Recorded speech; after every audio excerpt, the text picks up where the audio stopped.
Welcome, everybody, to the September 25th meeting of the Reston Association Board of Directors. Having reached the designated time and having achieved a quorum, I'm calling this meeting to order. Before we begin, let's take a moment to review the ground rules for our discussion and debate. Each director can briefly speak up to 2 times on any motion, but that is only after everyone's had a chance to speak once. I ask that everyone take this seriously, as it will help us keep things moving while ensuring everyone gets the opportunity to speak. Please keep your comments focused on the issue we're discussing. Personal attacks, interruptions, and long statements are neither necessary nor acceptable and will not be tolerated by the chair. Let me repeat, personal attacks, interruptions, and long statements are neither necessary or acceptable and will not be tolerated by the chair. They will be declared out of order. Also, please direct all remarks to the chair. No side conversations, please, or audible side commentary.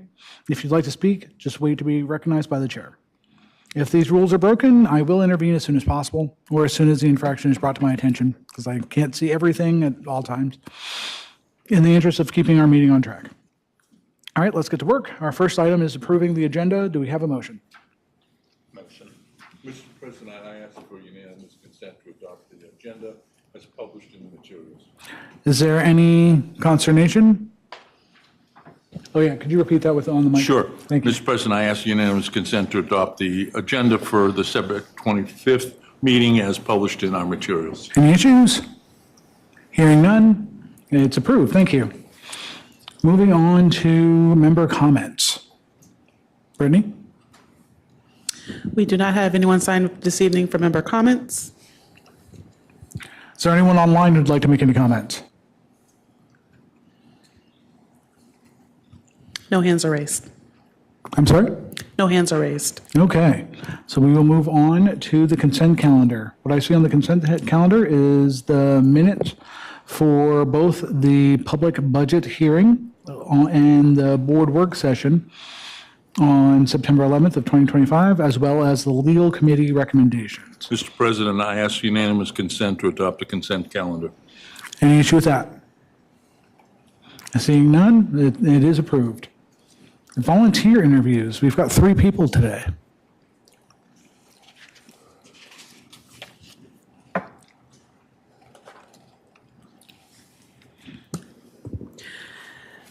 We have Ms. Alexander, who I do not see on Zoom just yet. So I will move on to Ms. Alarizai. Erica, you've been asked to unmute. Hi, Ms. Alarizai, if you could. Hi.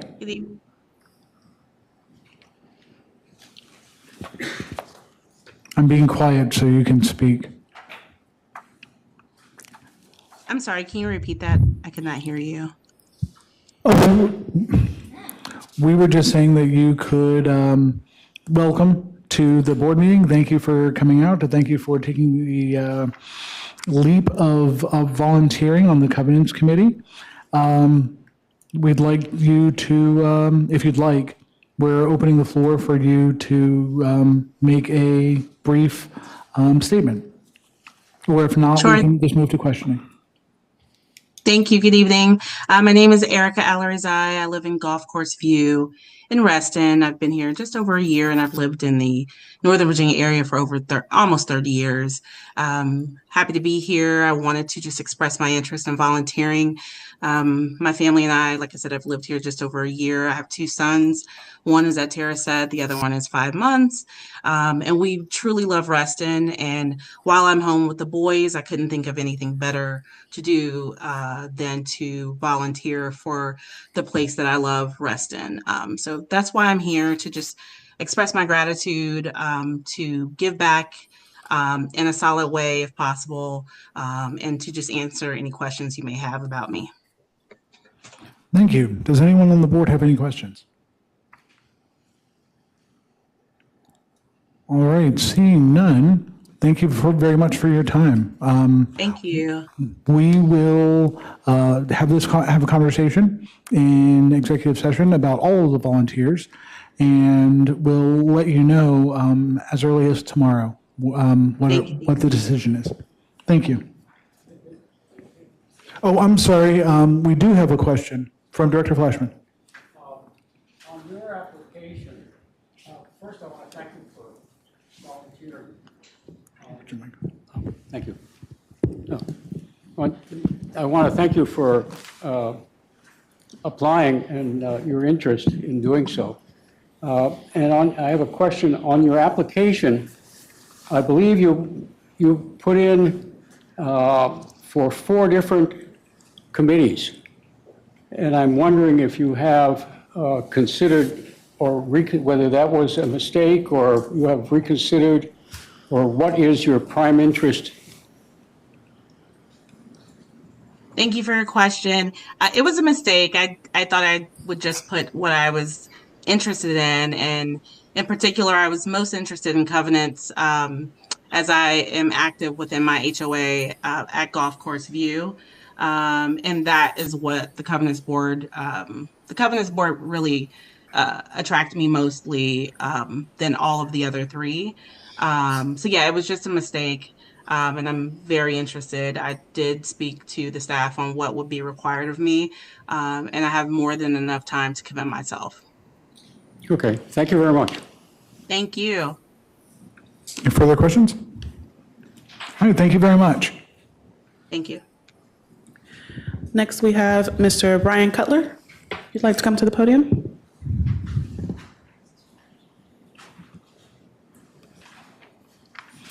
Thank you for coming, Mr. Cutler. Thanks. Please feel free to give us your statement. Or Okay.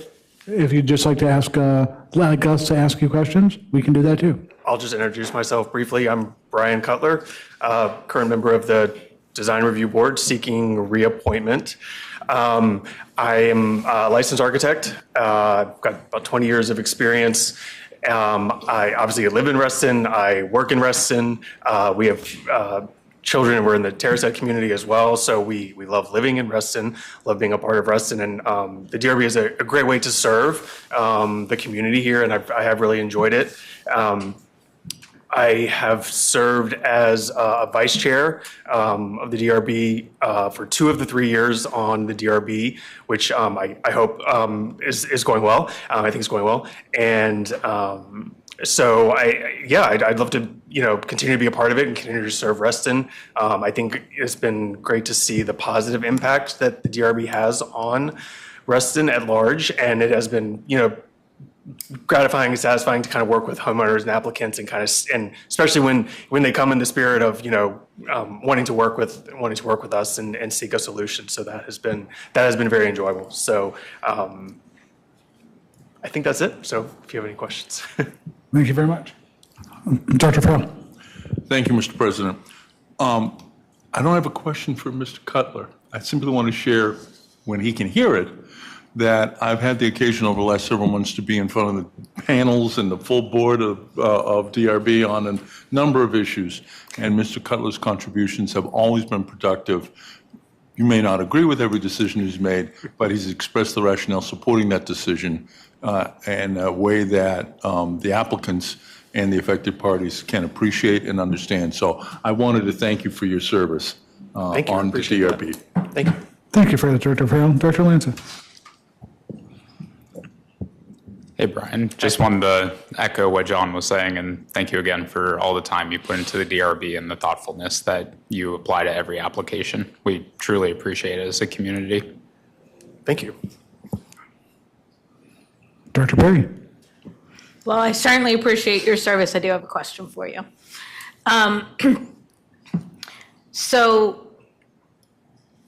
As you are well aware, having been on DRB, there are some standards that potentially could use some updating. Do you have thoughts that you think would be beneficial for the board to hear about how to update standards that say, excessive whatever? Like, what would be a better route than, let's just not make things excessive, since clearly everyone's definition of excessive is different? I think my thought on that is we are aware in the DRB that there are some standards that have could use some updating. I think that I think that it would be really productive for us to work through it as the DRB in combination with staff, who of course does such a great job of getting the guidelines updated and things like that, to offer some recommendations, or in terms of kind of the questions or discussion items that have come up again and again and again. So I think that we would probably be in a good position to help see that. And so there are a couple that I think that we could work on here in the near future for sure. Okay. So- And you wouldn't see an issue with everyone coming together and doing that?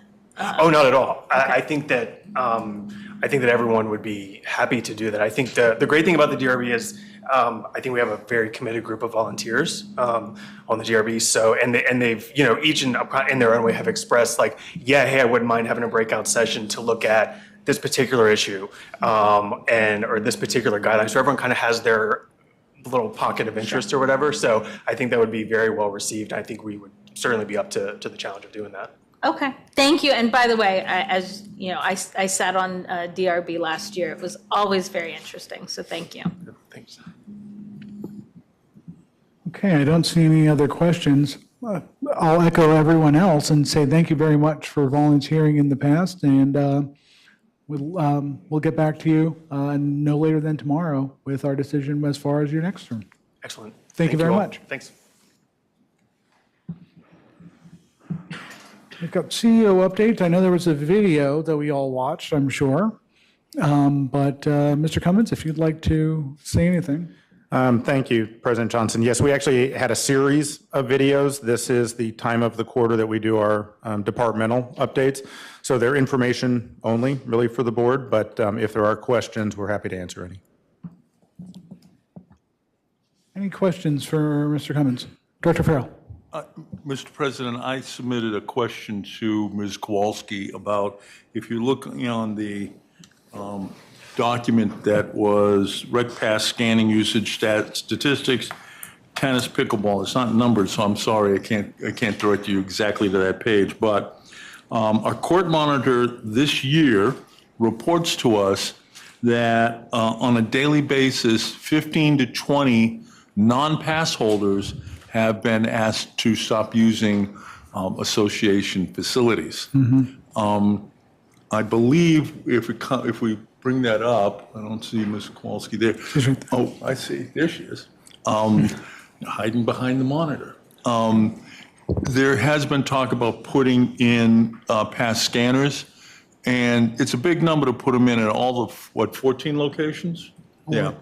But it's possible that we might want to pilot that effort at a few of the worst situations. And I had a chance to talk with Ms. Kowalski earlier this evening before the meeting started, and she might have some suggestions along those lines, rather than taking all 14 and based on, I don't know, anecdotal evidence and monitors reports.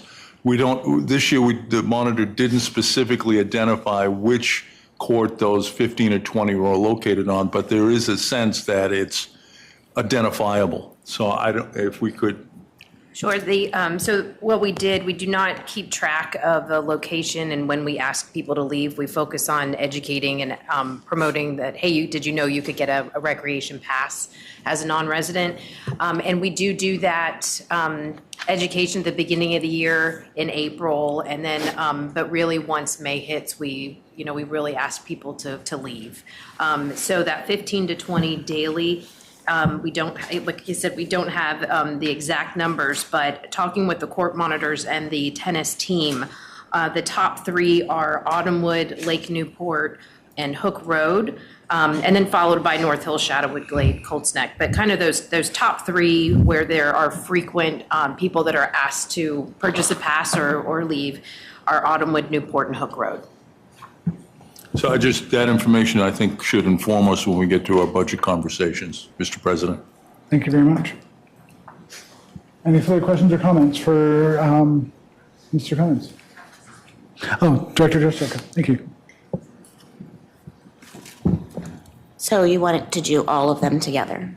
Is that okay? Please. So a couple things on the member services. And sorry if Laura went back to her seat, sorry. I noticed that almost 7% of the pass holders are calling in about pool something related to pools.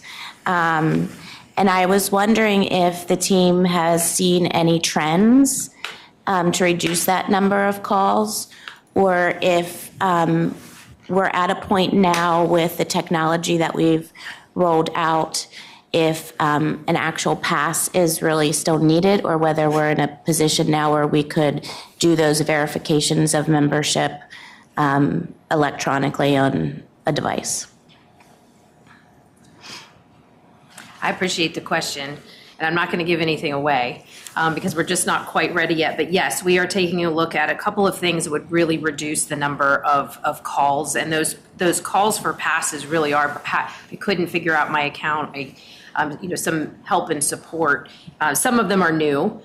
Just cold calls, but some of them are also a repeat or I couldn't log in. And so the team is actively looking at a few different ways that I hope that we'll bring back to you guys before we launch pass sales for member experience efficiencies. Okay. So directly related to the strategic plan. Okay, great. Thank you so much.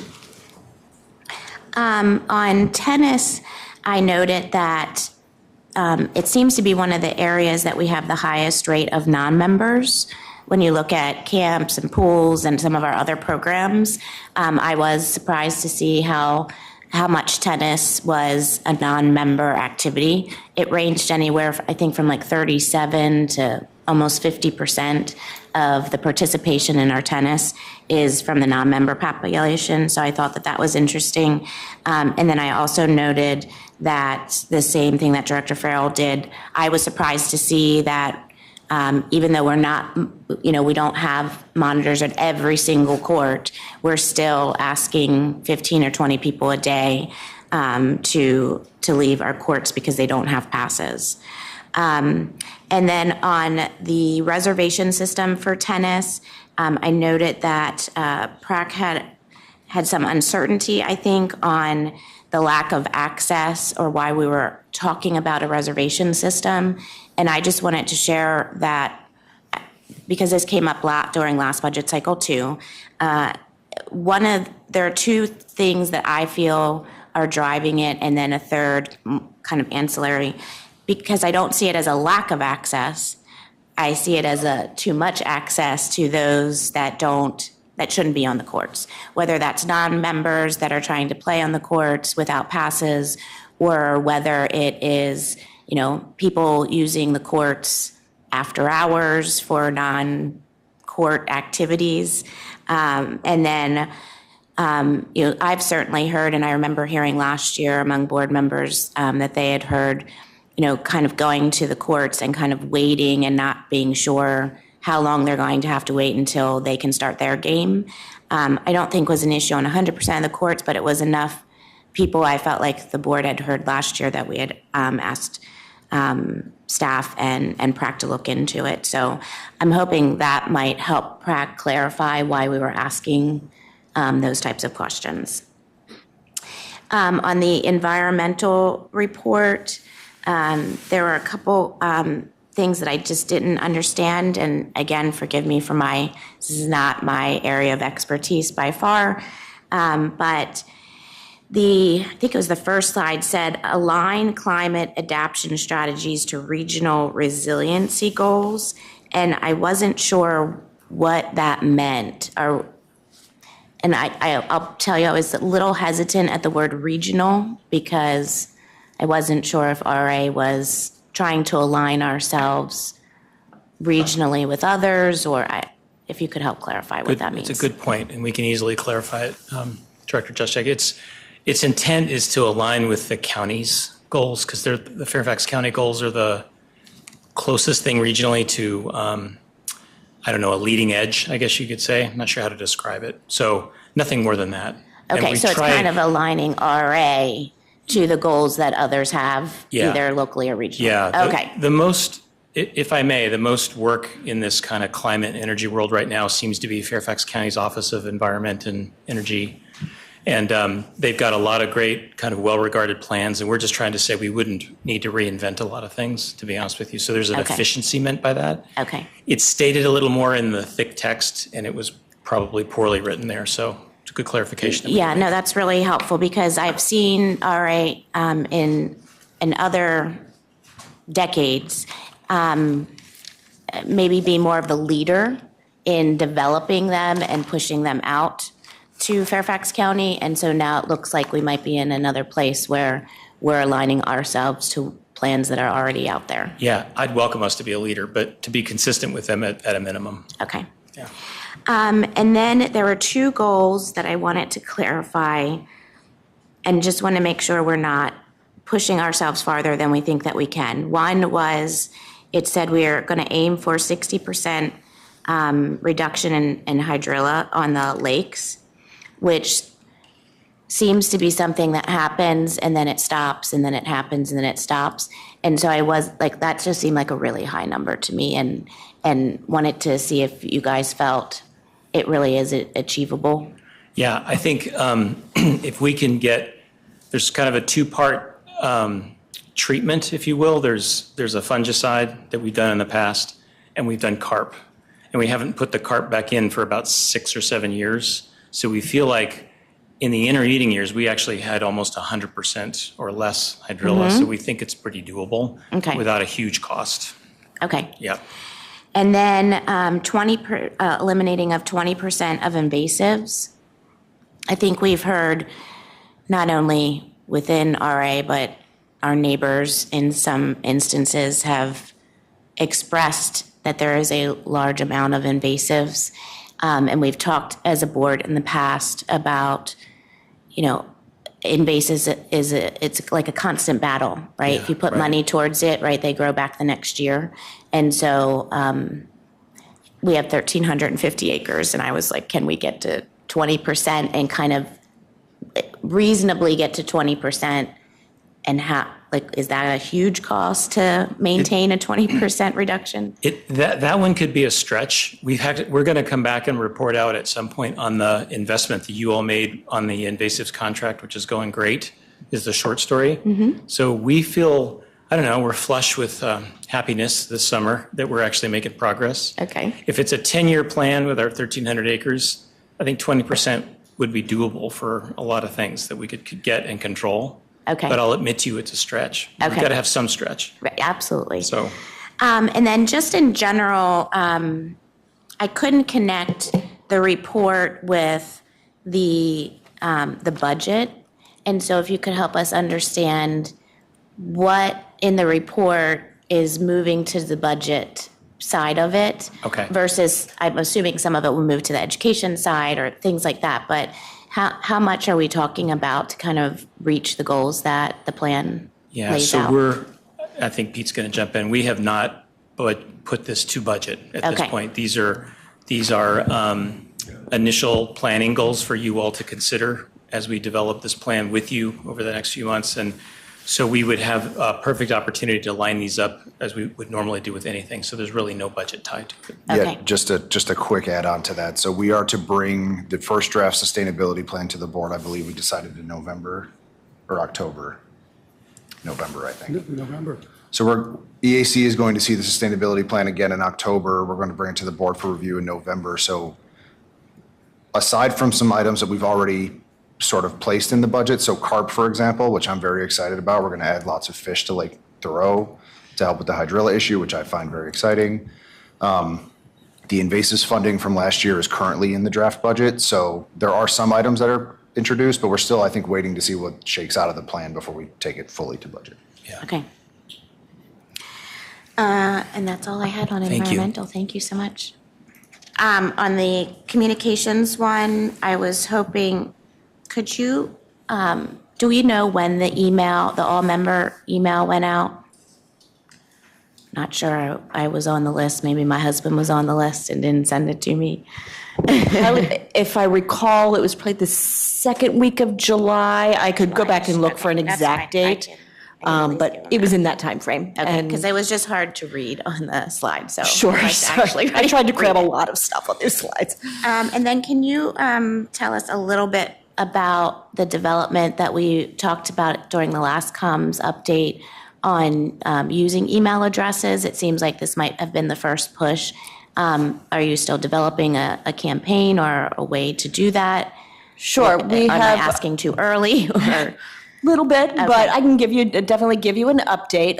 We do plan to do that all member email quarterly. So we're starting to plan for the second one to go out in October to kind of give a winding down the season update and some of those things. We're also continuing our regular outreach to get people to sign up either for RA News or for the alert system. We're seeing continual growth in both of those avenues. It's slow but steady. And, so hopefully we will continue to increase that pool altogether. So now I thought that we decided that we could just add everybody to RA News, all the email addresses, did we not? I thought that's what we decided, to just kind of move forward and then kind of come up with a campaign for special emails or group emails and do it, do those separately. But I thought the board was okay with adding everyone to RA News. So I'll sort of jump in. The conclusion at that time was that we were going to work on a targeted all-member email, especially when we're pulling from multiple data sources, and not just take the RA News and make that an every week all-member email. So the all-member emails will be more targeted when they go out. Okay. I also would, from my perspective, and I think that I probably would have other board members express an interest in, if there's anything as a board or as, different district representatives that we can help push out from an email perspective. I would be more than happy to lend my name to things that are specific to South Lakes or things like that. that would be great. Or And do we've like talked on some lists in the past, and I really appreciate those efforts, when we've had things in the South Lakes District specifically. So I'm going to continue to look to all of you as we have upcoming community engagement efforts and that kind of thing. So I appreciate that, I do. Okay, thanks. And then I'm done comms, but thank you. Okay. And then the IT roadmap, I had some questions if you could tell us a little bit more about, it's mentioned cybersecurity assessment recommendations and identified risks and vulnerabilities internally. Is there anything more that you could tell us of what you found or what you're doing, and did any of those items make their way into the budget? Two-parter. I'll start. Zane can clean me up when I make a bunch of mistakes. But when we did our insurance renewal this year, there was a new cybersecurity vendor. They were kind enough to do a quick scan of our website, made some recommendations, nothing critical. We're not in any kind of trouble, but this is what you should do from a best practice perspective. So we're actually engaging Red River, our third-party provider, and Civic Plus, our website provider, at the same time, to just try to shore up some open ports, things of that nature. We're not in any sort of issue there. From a budget perspective, we have included $15K in the professional and technical of the IT line this year for a full cybersecurity assessment to be done next year. Something we've been trying to do for some time, haven't been able to pull the trigger on it. We think this is the right time to do it. So that is included in the 26 budget.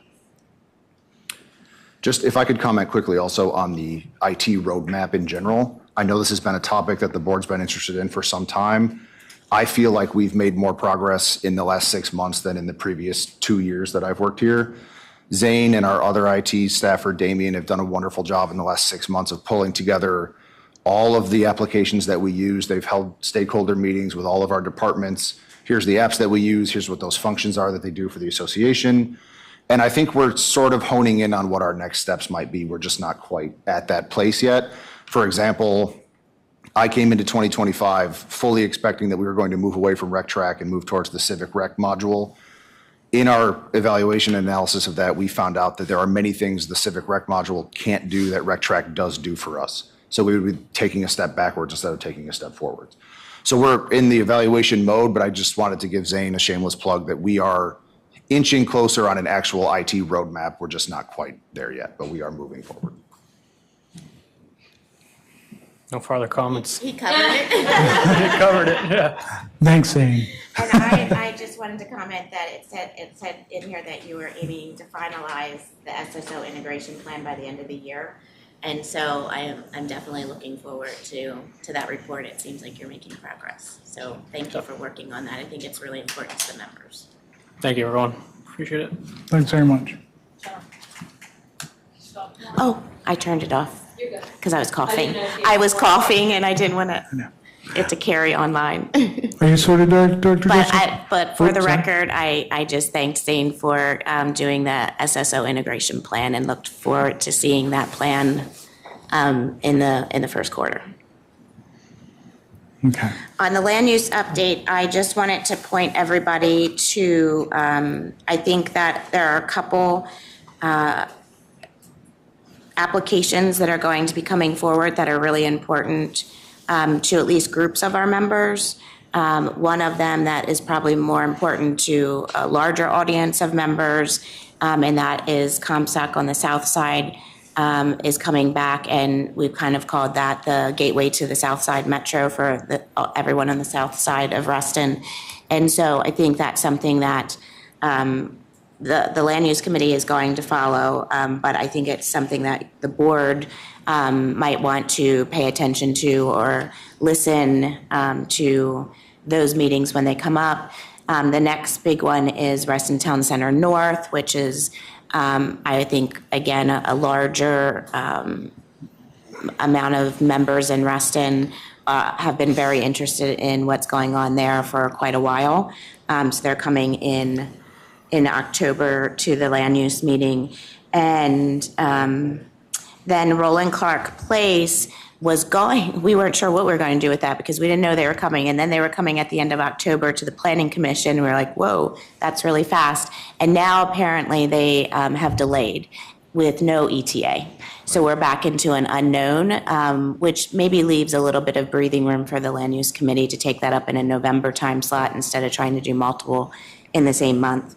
And then the other one is Old Reston Avenue. And I'm not sure if everyone's familiar exactly what that parcel is, but if anyone knows like the White House on Old Reston Avenue, it's the best way I can describe it. There's a developer that is coming in to put housing kind of around that house.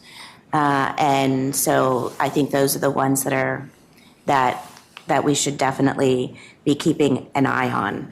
And I also wanted to let the board know that I sent an email to Supervisor Alcorn, I can't remember if it was yesterday or the day before yesterday, but I was driving on Wheelie Avenue, getting ready to go into the toll road, and was talking to my daughter like mid-sentence, and I just stopped because it was so shocking to me.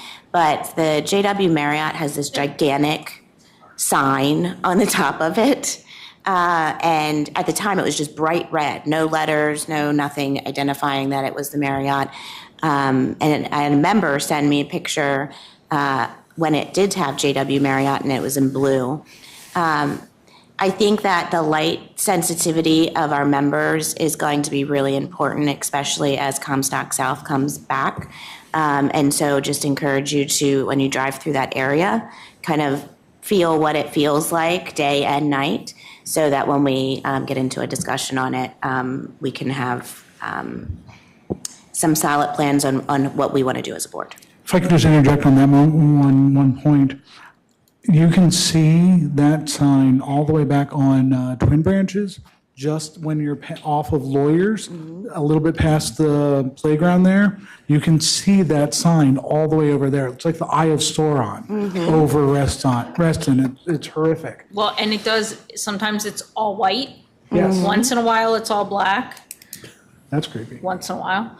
But yeah, I the first time I saw it, I was like, who in the world approved this and thought this was acceptable on any level? It wasn't. Yeah. It wasn't. Wasn't approved. Thank you. Yeah. So the question is, By the way, I meant from a county level, not from, I know that it's not an RA issue. I know it's a county. I just make it clear to everyone out there. I was not faulting DRB in any stance. This is a county. I could not believe anyone at the county thought this was acceptable. So the question needs to be posed to the zoning administrator as to whether or not that display constitutes a sign. Based on all of my experience, 40 years around here, I would be stunned if the zoning administrator didn't say that entire display constituted a sign, and someone needs to ask the zoning administrator to make an interpretation. And one would hope that our supervisor would make that request.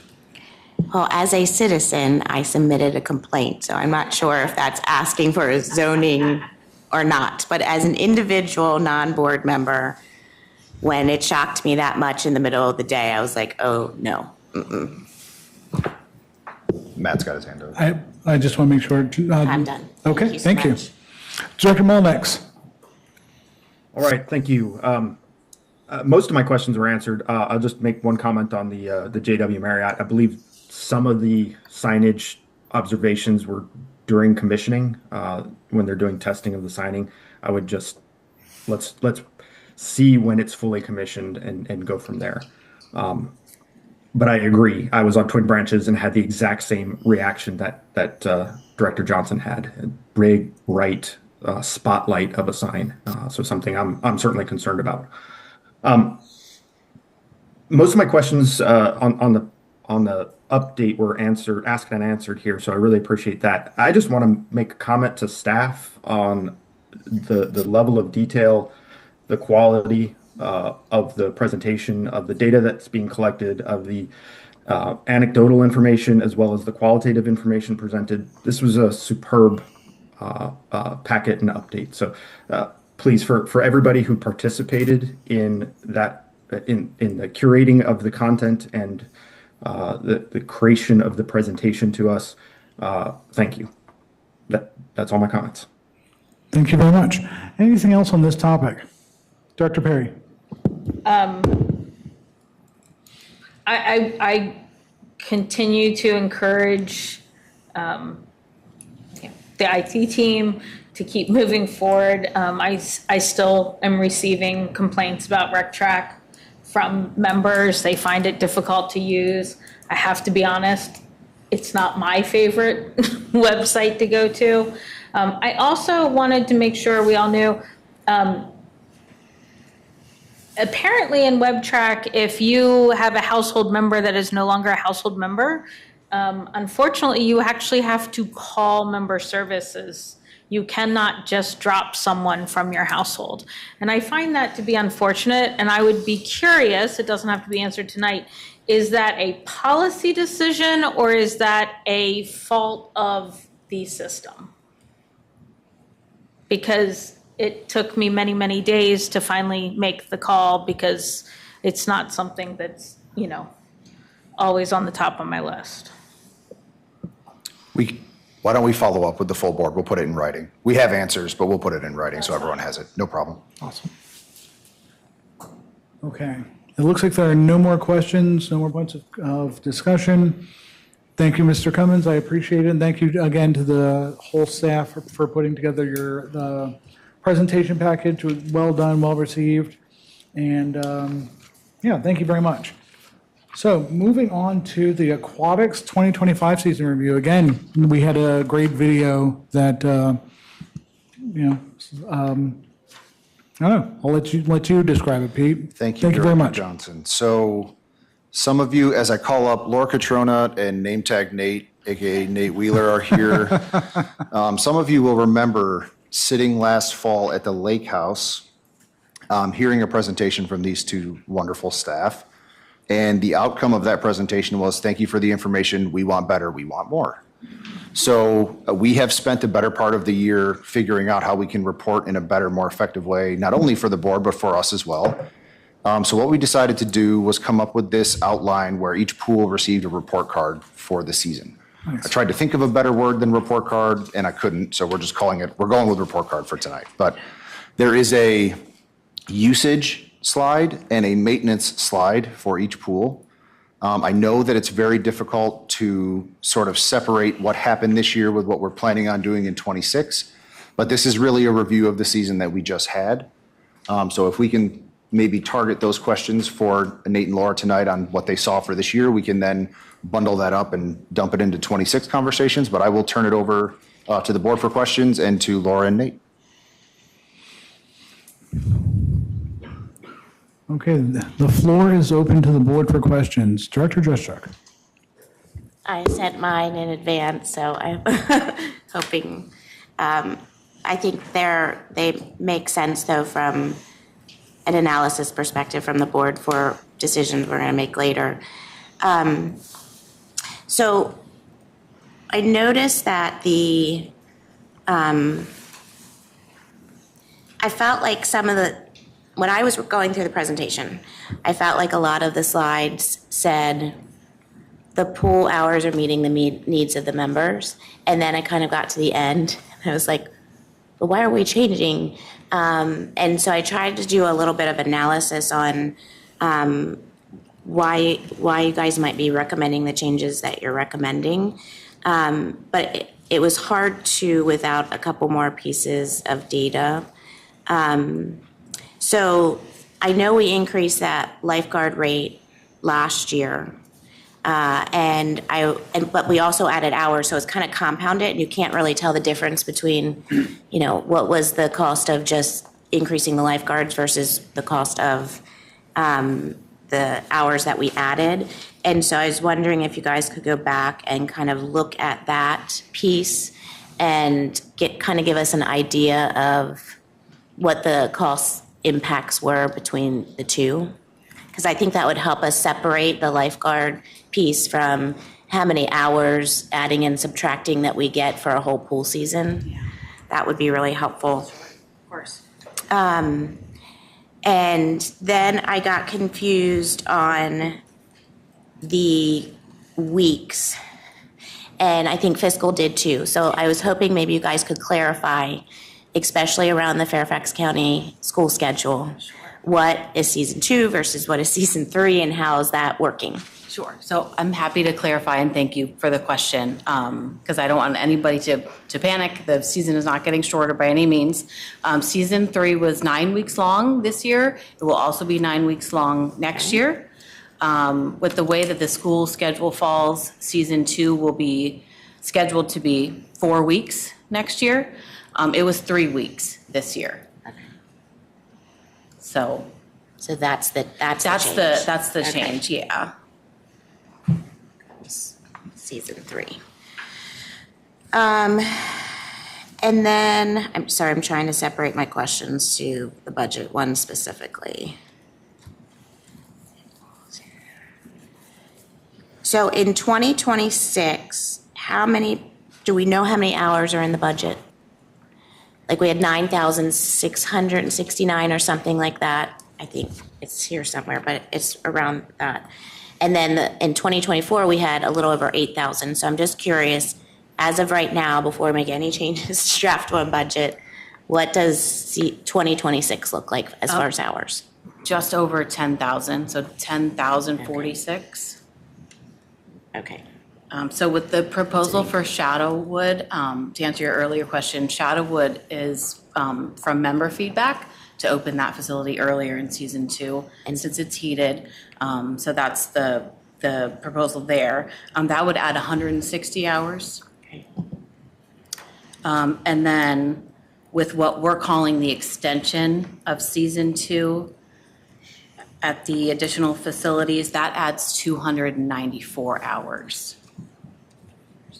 Okay, so if we have 10,046 in the budget in draft 1, then we would be adding an additional 294 and an additional 160. Do I have that right?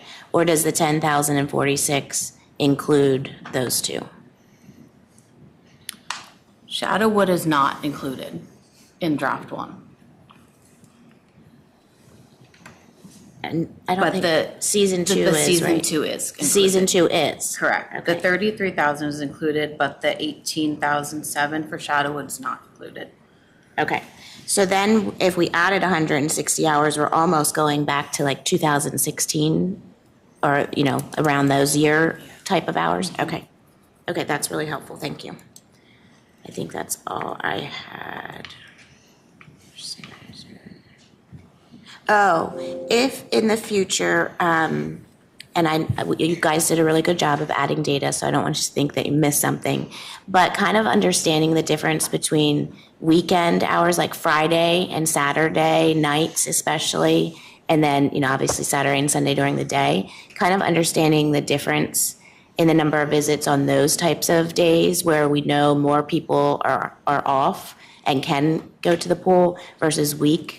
That, I think that would be really helpful data point in the future to understand whether we're seeing such a higher proportion on the weekends or in those later hours on Friday nights versus the later hour on Tuesday night. I think that would be really helpful to understand, because I felt like we almost got our bang for the buck on the evening hours that we added, just based on some calculations that I was doing. But you guys kind of recommended to kind of revert back and not do the 3 things that the board put in place last year. So, but it was hard for me to tell whether those evening hours were just during the week where you kind of felt like it didn't work versus a weekend, or just in general, it didn't work. Or if it was just, it worked from 4 to 7 or 4 to 8, but it just didn't work from 8 to 9. Like that type of analysis would be really helpful. Okay. Thank you. That's all I have. Thank you. Excellent data collection. Makes it very easy for me to understand how each of our pools operated. Thank you so much for that. There was one wrinkle I tried to undo, and I couldn't do it because I'm not as good as you guys.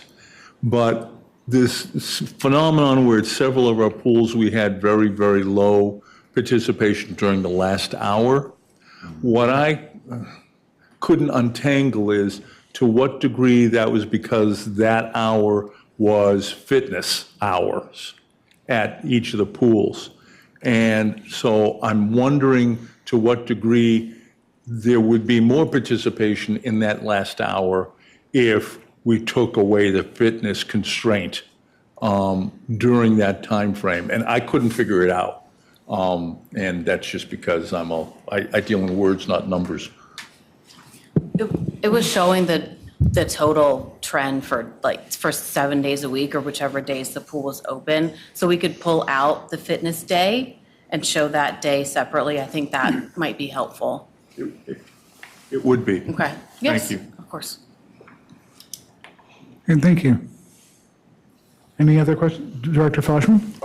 On that same issue of the last hour, usually around 6, sometimes in some of the pools, you have visits listed as 3 or 4.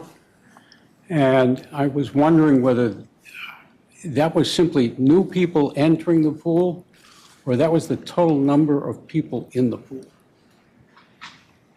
That was the average number of people scanning into the pool during that last hour of operation.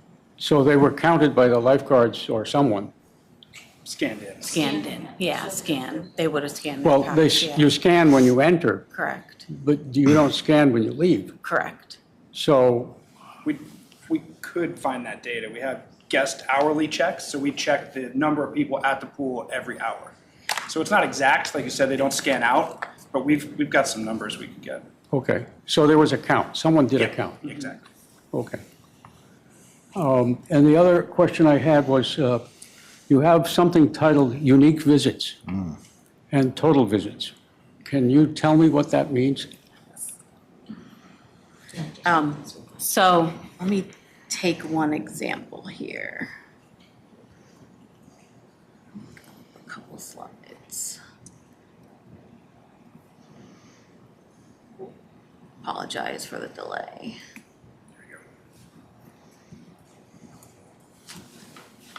So I'm looking at Upland's pool as an example. So in 2025, the overall visits was 9,696. The unique visitors was 3,445. So 3,445 people visited 9,600 times. Okay, so there are 3,000 individuals, and together collectively, they visited That's right. 9,000 Correct. plus. Okay, that's helpful.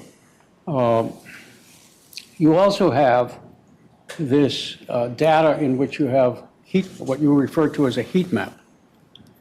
And in looking at the various maps, it seemed that it was quite extensive for all of the pools. Can you explain that to me? Do you want me to? Sure. I was kind of surprised when I looked at that as well. The density was a lot for each facility. We found that people were visiting the pool that was close to their home, but also traveling to visit different facilities. So the darker blue meant more frequent visits to that facility. And then the larger the circle, I know it was a little bit difficult to see on the map. The larger the circle also meant more frequent visits to that facility. And you have blue circles they're not related to the red dot. And that the size of those circles represents the number of people coming from that particular zone? Correct. Yes. Okay. Is this overall during the entire time of the pool openings? That's the entire season, yes. So part of this rather wide dispersion could be accounted for by the fact that some pools are closed and others are opened? Right. Yeah. So what I thought was interesting, I think what you would expect is North Shore and Ridge Heights have the longest season. So you would expect that people would travel to those facilities because they're open when other ones aren't. So early in the season, you'll have a lot of people going to the ones that are open, and as all are open, then they'll disperse to the ones that are closest, presumably. And then as it tightens up again, you'll have the same effect, more people going to smaller number. Right. That, for me, would account for the heat map having wide dispersion. It's also destination pools too. So we're looking at uplands here on our screen, Mhm. kind of a unique pool. So you've got people that it's much more dispersed around a larger area. Then you've got other pools, I'm just going to guess, Newbridge, it's probably not as dispersed. Okay. So for me, it was just looking at it without spending a lot of time on it. It was hard to say, what am I learning from this? Really what you're learning is that every pool, I think, has its core base right around it. Yeah. And then you've got the different pools that people will travel for. Okay. Thank you. All right. Hey, just If I could make one comment. I know that it's not super exciting or popular to talk about pool maintenance, but I would like to just point out in the slides that were in the deck, we had almost no days this year closed for unplanned pool maintenance, which I think speaks volumes for two things. One, for Nate and his team and the amount of time and effort they put in, but also the funding from the board. So I said this in May and I'll say it again tonight. Thank you for providing that funding because that allows us the flexibility to do things when we need to do them and pools aren't close to the membership. So it really makes a difference for us. So I just wanted to give Nate some flowers tonight before he stepped away. Thank you. And thank you guys. And then, Dr. Perry? Well, just on that note, I had noticed, I wasn't going to say anything, but since you brought it up, Sure. I noticed that of all the pools, it appears that Glade had the most days closed. Is there a overall maintenance issue that we should be aware of as to why that seemed to be hit hard compared to all the others, where most of them had 0, Right. and that one had 4. So it's not like it's overwhelming, but it certainly stood out given that it was comparatively larger to everyone else. More features, more problems, right? It's just a matter of you've got more pumps to go down. We've got the slide could go down, the wading pool goes down. That's really what I attribute it to. It's also, you can't tell. Next year it might be Uplands that has 5 closed. Can't be Uplands. And just for my own knowledge, because I have talked to some people who'd love to see more in line of what we did at Shadowwood versus the kiddie pools anymore. When those pieces go down, I would assume in general, that doesn't necessarily mean the whole pool has to be shut down. Is that correct? It depends on what the piece is. If it's a pump, then yes, the body of water has to go down. You can't have people in the water if the water's not filtering. So in the case of a wading pool, yeah, we would have to close the wading pool. But just down. the wading pool, Correct. not the whole facility? Yeah, and typically, even if something with the main pool goes down, we'll keep the deck, and if there's a wading pool available, we'll keep that open as well. And people just have to look at the main pool and not get in. Thank you. Yep, absolutely. Thank you, guys. Director Mullenix. Yeah, just a comment on the condition assessment and including the condition assessment scores in the report cards here for each pool. I think that's an important thing. It's showing the members the value of the condition assessment report and directly tying it to the uptime and the availability of the pools.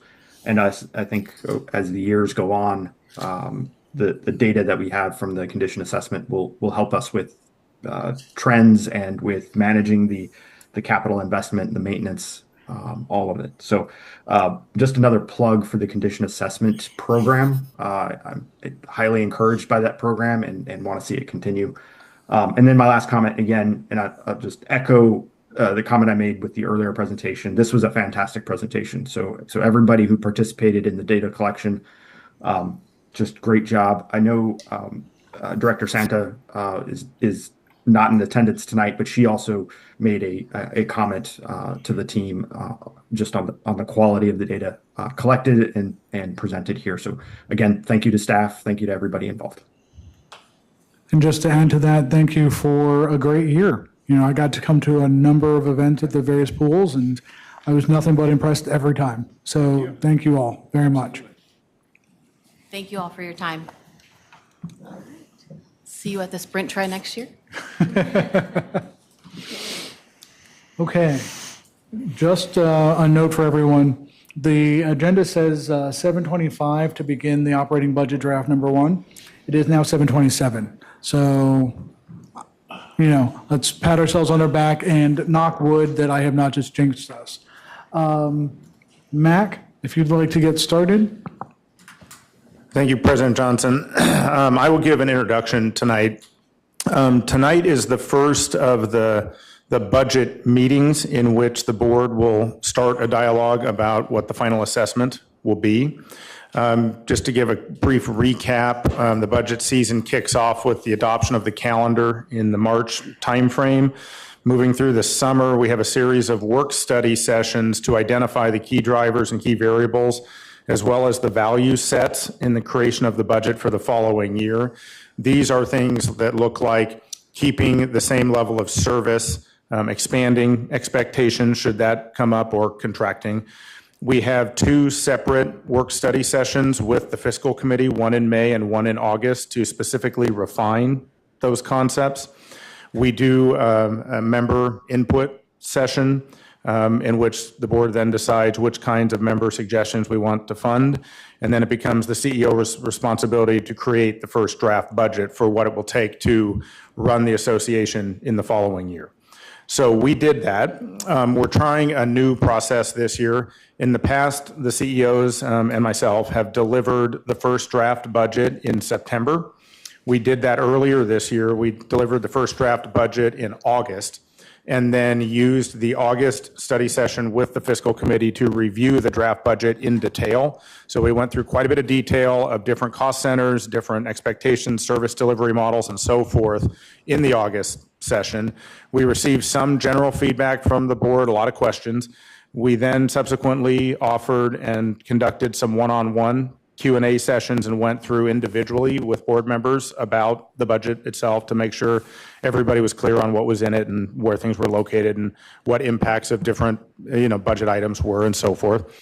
And so that leads us to tonight. In preparing tonight's materials, we gave you a lot of background as we normally would, but one of the things that we have not done until much later in the process in the past is identify areas that could potentially be reductions and corresponding service reductions should the board be interested in that. So the CEO draft budget anticipates what it would take to run the association with the service levels that we did this year, projecting out into the future. That's at 923. Anticipating that the board would like to have a conversation about what may be able to be reduced, we provided a menu of options for board consideration.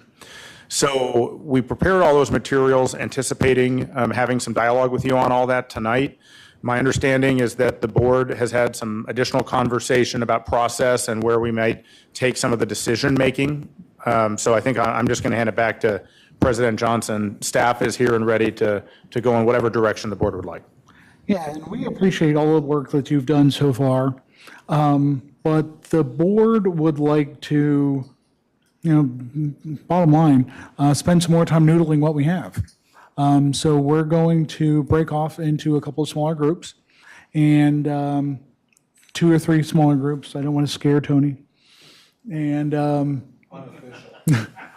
completely unofficial groups. Spend time reviewing what we have, asking you guys a ton of questions through emails, phone calls, asking you to come into meetings, all kinds of things over the course of the next couple of weeks. And come to what we're hoping to be a very solid budget that we all agree on in our October meeting. Because I know that each of us have little personal projects that we'd like to discuss, things along those lines. And we just don't think this is the best environment in which to do it. So we're going to break off, have some working sessions, and work with you, and come back to the community with a very transparent and very solid budget. Director Farrell? Mr. President, I understand, I've expressed to more than one person over the course of the last 30 days that I believe we can adopt a final budget in October and don't need to draw this out into November. The delta between what's been proposed in the CEO's draft and what some other outcome is so small as to not justify 4 more meetings on the budget. I'm of the opinion that anybody who wants to cut had better tell our membership what services are being withdrawn from the membership, because fundamentally we're a membership service organization. I want to share with the full board a conversation I had with Mr. Lusk while he was the acting CEO, in that in a number of pages, and I'll give you an example, page 11 and page 10, there are a number of entries which don't comply with an earlier resolution that we made, in which we didn't want to be involved in approving items that were less than $25,000, and that we wanted those items to be bundled so that we weren't getting involved in decisions on items that were, like in one case, $8,000 or $13,000. And many of them can be bundled because they relate to an individual facility. And so because I was hoping to come in tonight to move to adopt the capital budget. We've worked on it a lot already, and life gets a lot easier if we can get that done. But I think it is going to need a reformatting in order to comply with the earlier direction we gave to staff to bundle the items that were less than $25,000. But for that, Mr. President, I was ready to move this capital budget tonight. I'm happy to wait, but I think we've beat this one up as much as it can be beaten up. For those who may not be aware, I mean, you had a working group with yourself and myself and I think Mr. Mullenix and some others from Finance Committee, and basically we went over this capital budget. And I think it's I want to commend Mr. Lusk for putting together a capital budget that is based on the site assessments of our facilities and has a schedule over 10 years which is about as far as any practical person is going to look, to keep all of our facilities operating, not just for the next 10 years, but for the next 30, 40, and 50 years. And so, Mr. President, I'm not going to make the motion tonight because it's not in the form that's compliant with the motion that we made, but I would let my fellow board members know I'm prepared to make the motion at our next meeting, assuming we can reformat this. Thank you, Director Farrell. Hey, Travis, could I just make a comment? So, of course. I appreciate Director Farrell pointing that out. We did have a quick discussion about it. So we did our best. So in the past, for those that have memorized their past CIPs, there has been a line for chlorination and a line for filtration. So we have done our best to lump those together in the draft that you're seeing. The items that are highlighted in yellow, and I didn't get a chance to address this in August, so that's probably my fault, but for example, if you look at like color coding of our multipurpose courts, $15,000 items mostly. I didn't want to seem like we weren't being transparent by listing them all out, but if we're following the motion, what you'll end up seeing is color coding in 2026 for courts, and that's all it's going to say.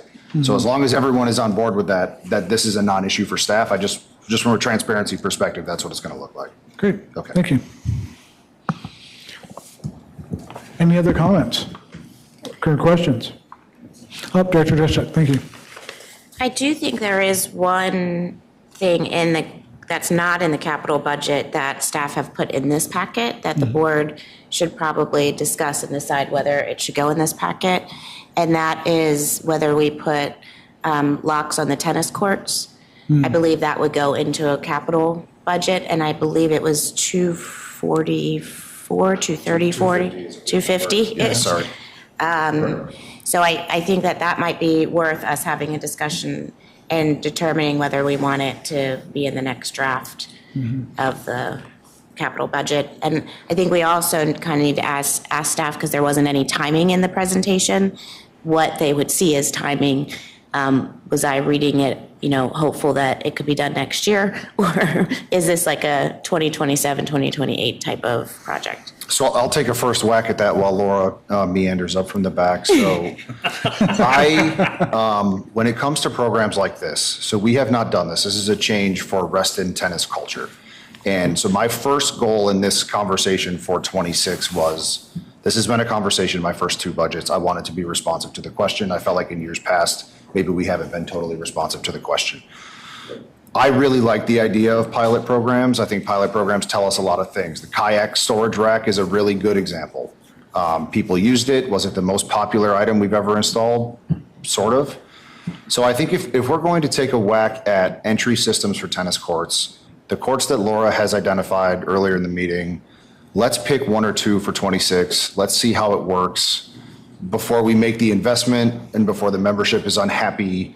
I would like to also try it. I don't want to put up any barriers, but I think we should try it and just see how it goes. So if we pick two, and Lake Newport is not a great example right now because hopefully we're going to tear it down very soon. But if Hook Road is a great example, we can pick one more and try it out. I think that would be worthy of the investment before we spend $250,000. Dr. Farrell. Go ahead. If I may suggest, you may want to use the one where you have a pickleball court as well. So, yeah, Perhaps. the three Laura Makes me suggested nervous. were Autumnwood, Hook Road, and Lake Newport, and that would certainly address them. Dr. Farrell. So as I read the memo, if I've got the numbers right, if we only do three, and if we do Lake Newport as part of the rebuild of Lake Newport, we're not talking about a more than 25 grand. We're talking about a number less than 25 grand for a pilot project. So I'm not sure that it needs to be in the capital so much as it would be funded out of operating, because it's a relatively small amount and we're only doing it at a pilot. If you want to put it in the capital budget, if director here wants to put it in the capital budget, I'm not opposed to it. I'm just thinking I'm in agreement that it ought to be a pilot project and it ought to start at Autumnwood. Because if there's one place where I hear the most complaints about people, members or pass holders not being able to use our facilities, it's the pickleball at Autumnwood. That folks who are not members or not pass holders, I should say pass holders, forgive me, using on one of our facilities, the pickleball court is number one with a bullet, and I don't like billboard and records. And that strikes me as the one place we ought to start, and would get the largest amount of support from our membership, because they're frustrated with not being able to get on a court that they pay for. So, and therefore, I don't think it needs to be in the capital budget, but I'm not opposed to it being in the capital budget. If it's more than $5,000, it goes in the capital budget. Right. So it's a capital budget item. Okay, solves that one. I just have a question for staff. In the Hook Road Phase 2, you'd mentioned that we had not seen favorable numbers for the bathroom facilities. Not that we weren't doing everything else, but for that specifically. Have the bathroom facilities been removed from this, or is it still in here? Yeah, so we decided, and I think there's still some tennis comments, so I don't want to lose sight of those, but I want to come back to it. The Hook Road bathroom, we decided to move the project to 2027. I would like to take a year to see if we can find a more affordable way to do it before we come back and say we shouldn't do it. I think perhaps a lot of the diligence on Hook Road was done on the ball field portion of the project, and maybe in the beginning, the restroom just was an afterthought. So I think if you can give us a year, we moved it out to 27, let us just work it for a year and come back. Okay, so what I'm seeing here on the Hook Road Phase 2 for $250K. That's right. That's finishing the pieces minus the bathrooms. Right now, that's only for the restroom. We have funding for the rest of the park currently, so we're the only money. So we could remove that 250. If the board wanted to have a conversation about removing the restroom completely, that's what that's for, correct?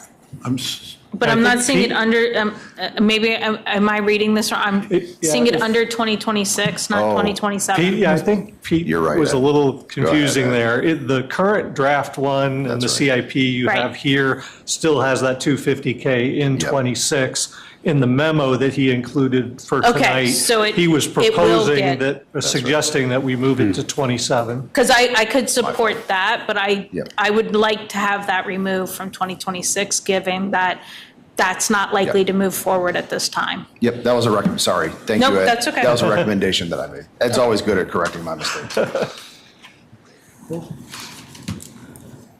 So there's no current funding for the bathroom from previous budgets, because I thought we did have 250 from a previous budget, and we thought it was going to be 500, and then you started getting much more wild quotes. So is this still the second half of the bathroom funding, or did we already spend the first half? Yep, good question. So in the work that's currently being completed, we used some of the funds that maybe would have been used for the restroom to complete phase 1. We are projecting a positive variance for the current Hook Road work, so it's another one of the reasons I'd just like to wait until 27. We'll have a better look at the funding we have left over. We can get a better look at trying to have a more affordable option. I think it's just better to wait, but there should be leftover funds that from phase 1 that we can also apply to the restroom. Okay. Well, Mr. President, one of the things that I've had an exchange with a couple of my fellow board members about the bathrooms at Hook Road is that this was the product of a multi-year study by the Hook Road Working Group, who came back to the board, our prior board, with this recommendation. These would not just serve Little League, they would serve tennis, they would serve the multipurpose court. I believe that there may be other funding sources that can address the high costs here. And I'm thinking of Friends of Reston, and I'm thinking of Reston Little League, both of whom could be a source of funds to keep the cost on the RA assessment down. And I would hope that there's someone from the staff would reach out to both of those organizations to help us meet that higher price. But this facility has been waiting for the people who were looking forward to it for now a decade. And so I would hope we would follow through and finish the job. And please note, my question was not to never do it. I mean, we do have porta-johns there and have for many, many years. It's just that at this point, if we're on the fence, I'd like to see it moved and not included in this year's. So it's not that I'm asking it to be removed completely at this time. I am, by the way, in favor of real bathrooms everywhere. Just throwing that out there. As long as they're clean and have paper. Awesome. On that note, thank you very much, Mr. Lusk. And also on that note, I'm going to suggest we take a break. But we I'm didn't sorry. finish the conversation on what to do with the tennis court locks. Oh, we sure didn't. I'm sorry. So the only, and this is not to be argumentative, the only trepidation I have about Autumnwood, and this is one of the arguments that we've been going back and forth with as staff just about locks in general. The purpose, my understanding of the purpose of installing locks on the courts is we want to know who's using our courts, and we want members or pass holders to use the courts. If we install locks on the courts, there's nothing that stops me from opening up the gate and letting all 10 of us into at the same time. So we will see one swipe, 15 people entered the facility. Autumnwood, to me, is still better served with our staff member who's working there with the pickleball members, but I think we can find one or two better options to make sure this is a worthwhile exercise. I'm just, again, not trying to be difficult. I want to use the money correctly, that's all. So I guess I'm wondering about the member experience, though. Sorry, and I didn't raise my hand. Okay, sorry. Director Mullenix. Yeah, I'll just piggyback on Pete's comment. Anybody who's worked in a facility where you have to scan a badge to get in, piggybacking happens, and we would see that in mass, and I think we'd lose the fidelity of data if we didn't have some other mechanism to capture everybody that's coming into that facility. Autumnwood specifically, I can see that being a problem. The culture of pickleball play, how many of you play pickleball? How many have you played pickleball? How many of you observed pickleball play? Okay, we've got that. How many in the back? Yep, there we go. The culture of pickleball play is much different from tennis. And so you have multiple people coming on the court. It's very fast paced and moving, and there are people that are rotating on the court. And for that reason, because we do have, we have found we've needed some, not security, but scanning to ensure that the members' assets are being protected and that they have the priority to play, or recreation pass holders.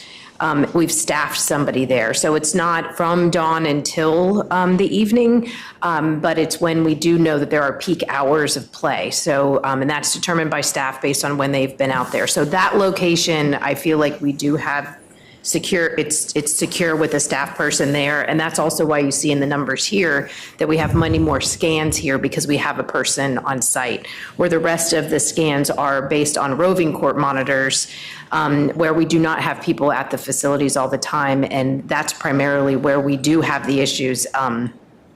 We have issues with scanning in and out. So my recommendation would not be Autumnwood as the recreation director, but I would encourage a pilot at a different one or two tennis courts in agreement with my boss. So what I'm hearing is we will add some funding in the CIP for the next draft for 2 or 3 courts for a project, a pilot project. That's what I'm hearing. We should, I'm hearing that as well, but I just want to make sure that we get the sense of the entire board on this, or I'd like to take a vote. But Director Juszczyk, please. I worry about the difference in experience if we only do it on a few courts.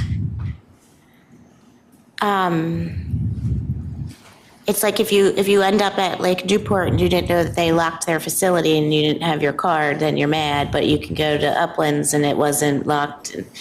I guess I'm not completely against doing it on a few courts, but I would think that like we would have to make a decision then next year around this time to say it worked or it didn't work, and then pull the trigger and do all of them the following year. Because I wouldn't want the member experience to be different for very long. And from the South Lakes District, I will say that the concern and experience that I feel like I've heard from members is it's not other RA members that are coming onto those courts. And the fear and what they feel like they're seeing is members of the TSA that are not RA members are walking across the street to those courts and coming on, which is why they almost feel like that reservation system would work too, because they could come in and say, I have a reservation, and not feel like they have to ask someone where they live. But that's what they feel. They feel like the competition is from non-members walking across the street, and as the building continues, that's what will flood those courts. So I know that we talked about the other three as ones that you kick people off of, but as you guys are thinking about what that group will look like, I would kind of take that into consideration, because I think that's maybe less of an issue like at Lake Newport, because it's more surrounded by member communities, that in areas where we have some tennis courts that are very close walking distance, or at the Metro, like the Upper Lake Drive ones are at the Metro. We already have a bunch of people that park on that street to walk across the street to the Metro, and then they come back with their tennis bag at the end of the day and go play tennis. So I don't think that it's such an overwhelming issue at those Upper Lake courts, but I think that that's the long-term fear is, as we have non-members come into the community and balloon by 25 or 30%, that they're going to use RA facilities and not be members. I'm going to just interrupt there and just say that these are probably issues that you guys should take up as you work out the pilot. Right. So, Director Farrar? Yeah, I'm struggling here with, on the one hand, maybe you can answer the question.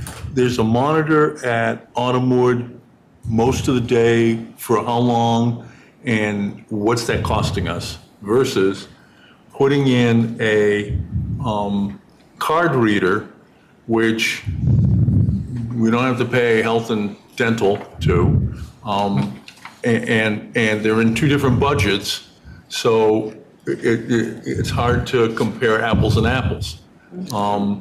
And which one is more effectively going to enable our members to know that when they go to a court, they're going to get the use of it and not somebody who doesn't pay the annual assessment.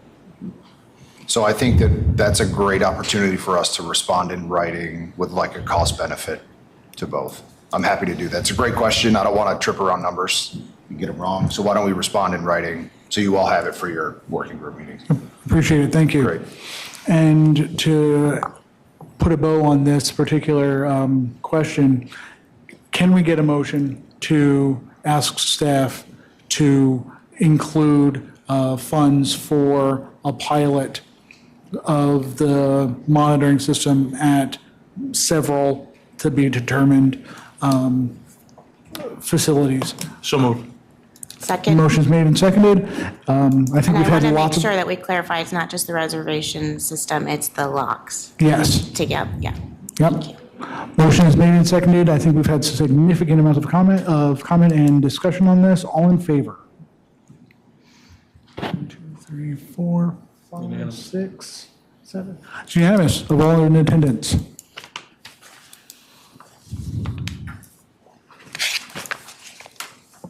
All right. Are there any more topics on this particular issue?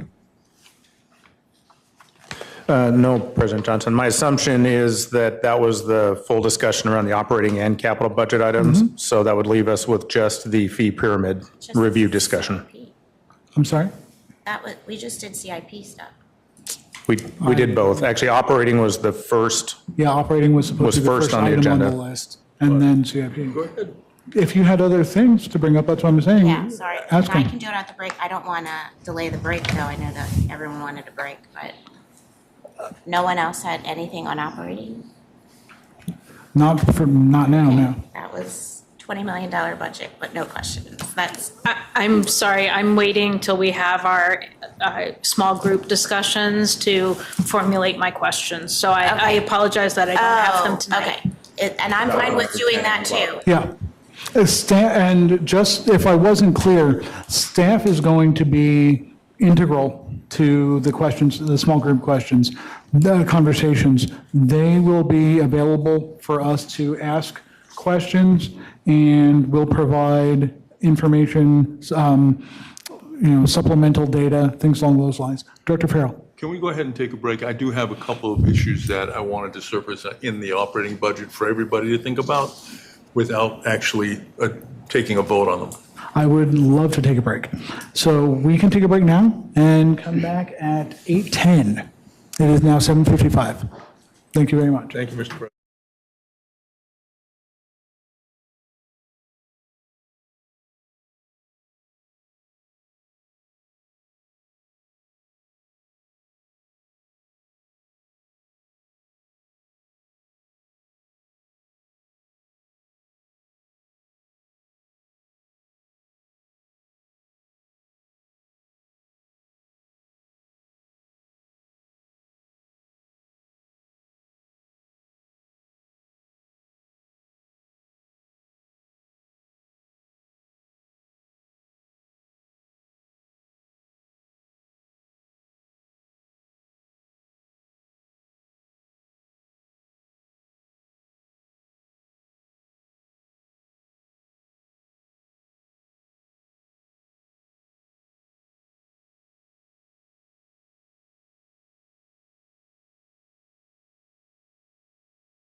We are back from break. Thank you, everybody, for bearing with us as we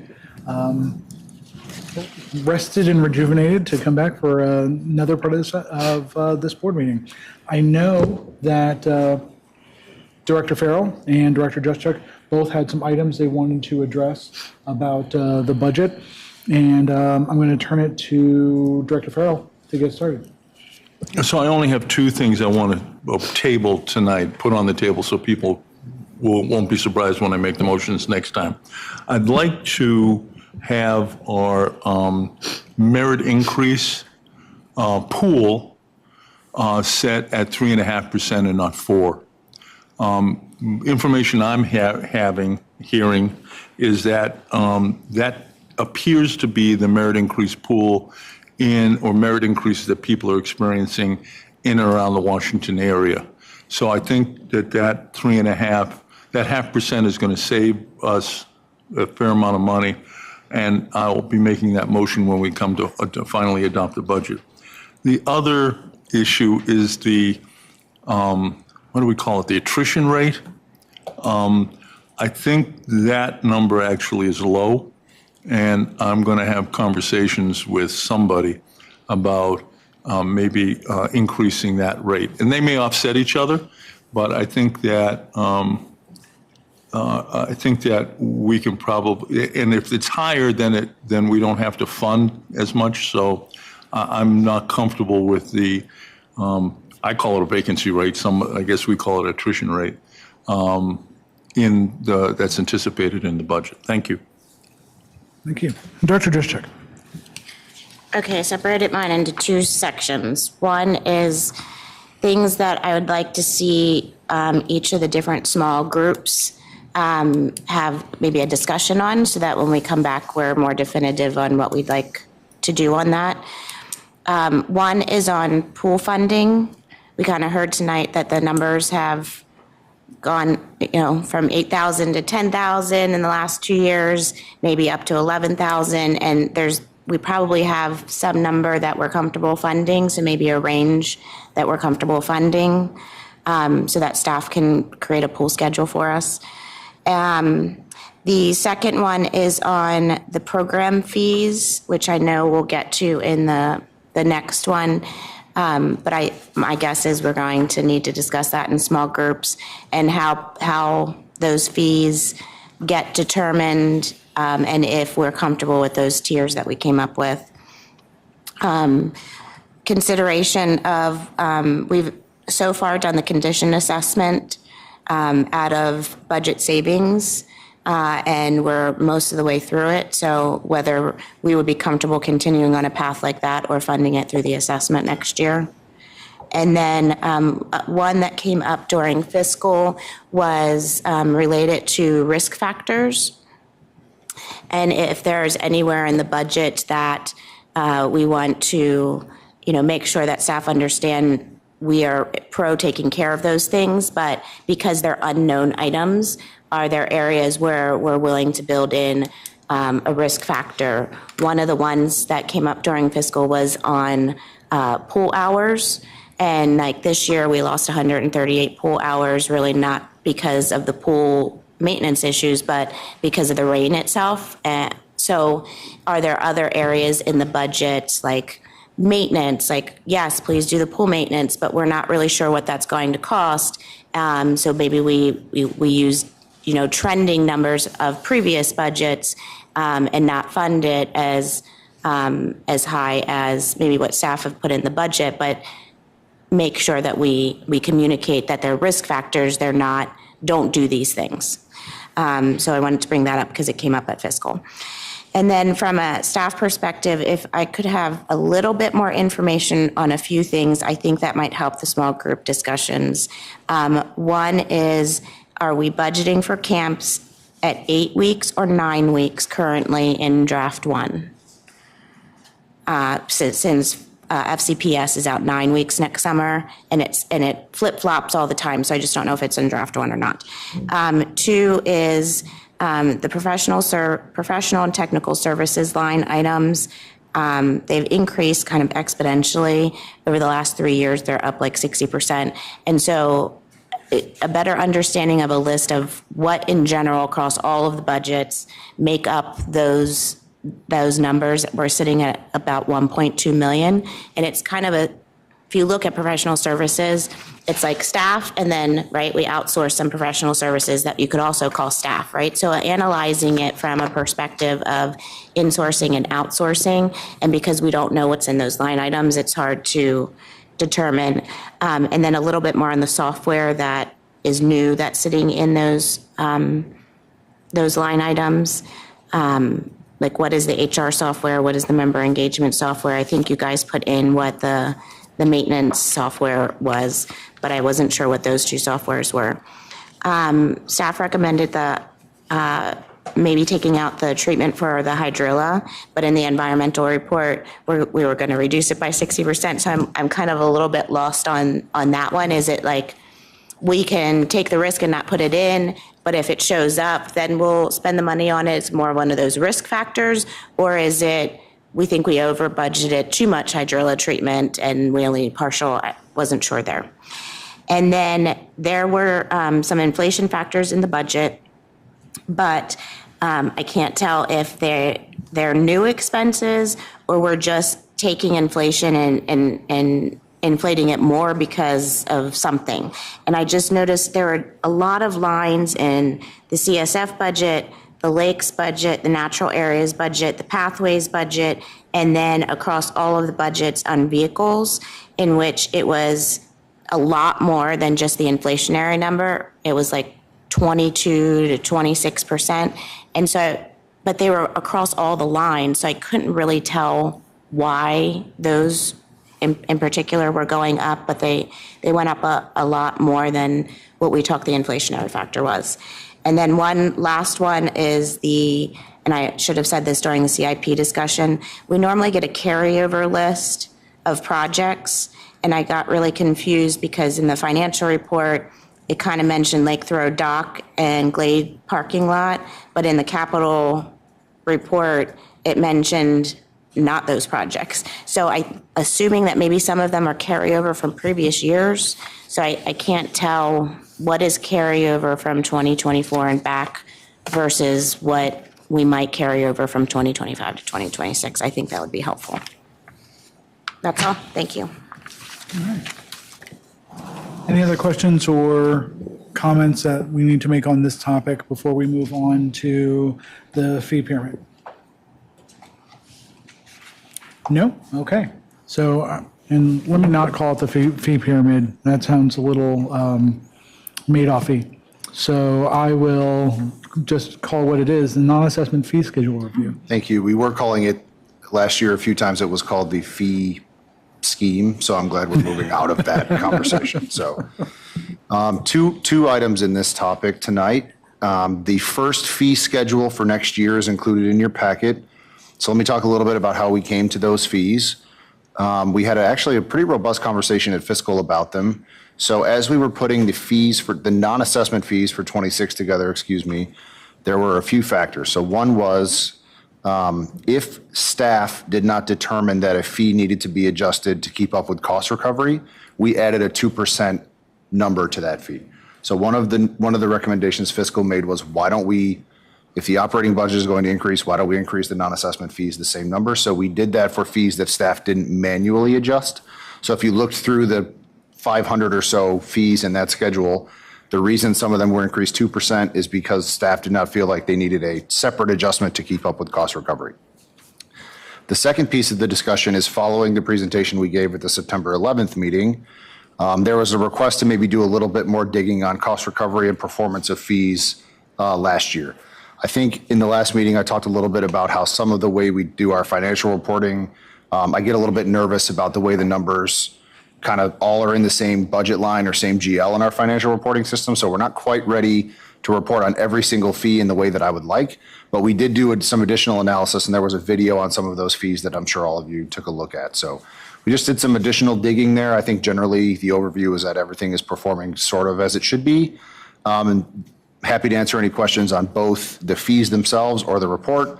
And we have all the staff here as well for the individual programs if we have some real drill down questions. Any questions? I'm going to raise my hand call on myself. Sure. So I noticed that pretty much everything looks like it's profitable, but there are a few things that aren't quite meeting like the goals. In the new year, do you intend to revise the goals, or does that, I don't know, does that suggest that you should make any adjustments to the programs? No, that's a great question. So there's two different topics there, and I'm glad President Johnson brought this up. So we have the revenue budget that we set in the budget, which is our goal for the year, and then we have the actual performance. So if you look at something like stand-up paddle boards, which has been a conversation that we've been having since the first report came out, we set the goal of making $5,000 a year on the stand-up paddleboard program. We did not hit that target. We didn't come close to hitting that target. But we did not lose money on the effort because we charge people fees for the program. We don't incur any costs unless we run the program, right? So in a sense, the program is successful. It's just not super popular. So there are two options in this case. We can decide that stand-up paddleboards are not something we should do moving forward. And it's an efficiency from the perspective of we are no longer thinking about it. It's just a program we're going to table and we're going to move on. We own the paddle boards. They're used for summer camp. We're not going to get rid of them. They are, however, due for replacement in a year or two in the capital plan. So we may decide we'll just roll with what we have. So we're not going to invest further in a program that may not be very popular, but we'll keep what we have and try to advertise it differently. So that's one example. I hope that answers your question. It does. Okay, great. Thank you. Director Lanza. So I was thinking the other day about the non-assessment fees that we have and potentially looking at a new one, which, just throwing a blank name out here, non-guest day passes. The guest day pass, you have to be with a member at all times.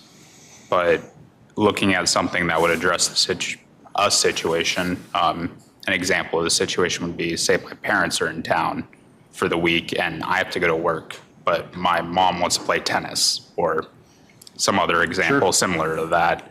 And they'd be happy to pay some nominal fee to be able to use the facilities for a day.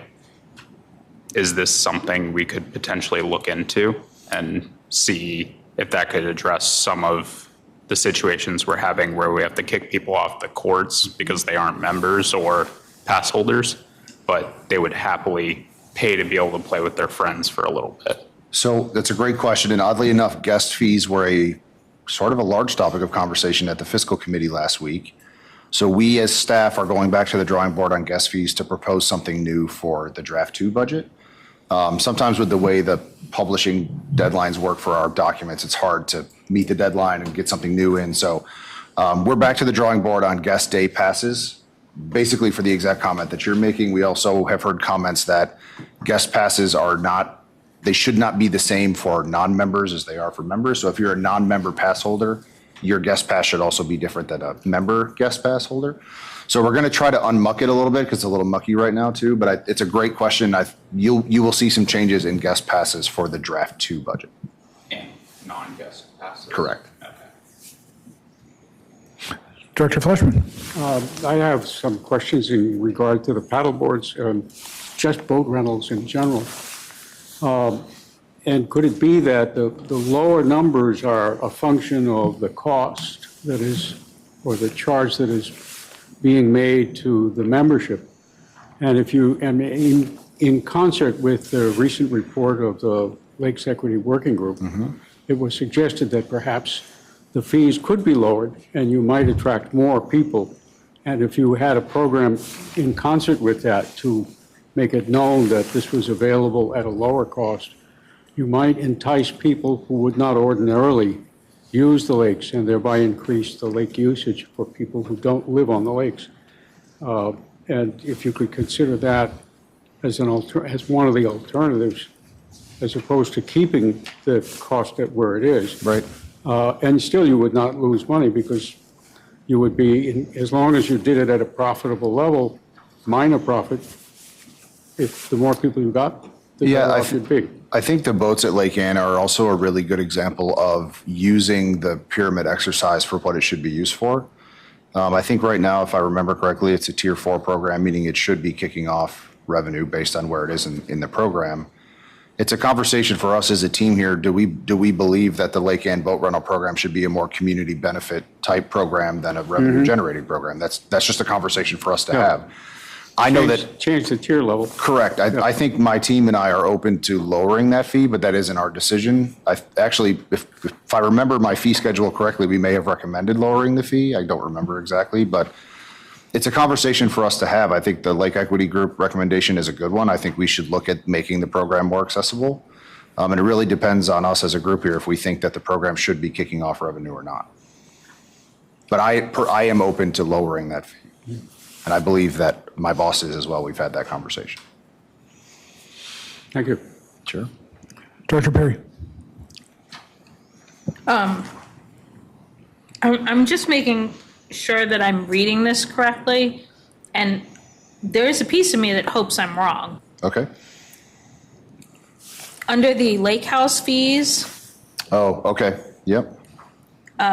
we're jumping from, I'll just start with the first one, full facility member resident nonprofit, Monday through Thursday of $150. Is this per hour or for the whole day, or what is that? Let's start there. Because in 2026, we're proposing to take that almost, to